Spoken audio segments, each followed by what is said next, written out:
Hi guys, ரொம்ப நாள் ஆச்சு காலையில் வீடியோ போட்டு அப்படின்னு சொல்லிட்டு காஃபி குடிச்சிட்டே இருக்கும்போது என்னடா நாள் எனக்கு அப்படின்னு சொல்லிட்டு பார்த்தா மதர்ஸ் டே, அதுவும் மே 11th. ஸோ பார்த்த உடனே சரி ஓகே நம்ம அம்மாவுக்கு என்ன பிடிச்ச டிஷ் இருக்குமா அப்படின்னு சொல்லிட்டு நமக்காகவே ஓடுறாங்க. சரி ஓகே நமக்காகவும் டைம் ஸ்பெண்ட் பண்ணுறாங்க. முக்கியமாக ஃபேமிலியை ரொம்ப ரொம்ப வழிநோக்கி கொண்டு போகிறதே அவங்க தான். சரி ஓகே அவங்களுக்கு என்ன ஃபேவரட்டான டிஷ் அப்படின்னு சொல்லிட்டு கேட்கும்போது அவங்க ஒரே ஒரு சொன்ன வார்த்தை வாழைக்காய். சரி ஓகே வாழைக்காய் வச்சு என்ன பண்ணலாம் அப்படின்னு சொல்லிட்டு யோசிச்சு பார்த்துட்டே இருக்கும்போது தான் இந்த டிஷ்ஷை பண்ணேன்.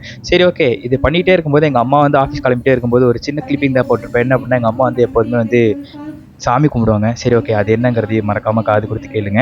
அவங்கள ஒரு ஸ்லோகம் சொல்கிறாங்க, என்ன ஸ்லோகன்றது தெரில. ஸோ அந்த ஸ்லோகத்தை கேட்டு முடிச்சுட்டு அப்புறம் என்ன பண்ணோம் அப்படின்னா சரி பேக் டு த ஒர்க் அப்படின்னு சொல்லிட்டு யோசிச்சுட்டே இருக்கும்போது தான் எப்படி பண்ணோம் அப்படின்னு சொல்லிட்டு யோசிச்சு பார்க்கும்போது தான் கல்லில் ஹீட் பண்ணி தான் எடுக்கிற மாதிரி இருக்குது அப்படின்னு சொல்லிட்டு யூடியூப்ல பார்த்தோன்னே சரி ஓகே கல்லில் ஆன் பண்ணிட்டு இந்த எண்ணெயை வச்சு தான் பண்ண போகிறோம். ஏன்னா வந்து கொஞ்சோண்டு ஆயில் நிறைய அன்பு அப்படின்னு சொல்லிட்டு சொன்னதுனால தான் இப்படி ப்ரெசென்ட் பண்ணதுக்கப்புறமா ஃபைனல் டச் இப்படி தான் இருந்துச்சு. ஸோ கப்பில் போட்டுட்டு எங்கள் அம்மாட்ட கொண்டு போய் கொடுத்த உடனே எங்கள் அம்மா சாப்பிட்டு பார்த்துட்டு ஒரே ஒரு விஷயம் தான் சொன்னாங்க. என்ன அப்படின்னா சூப்பராக இருக்குது அப்படின்னு சொல்லிட்டு சொன்னாங்க.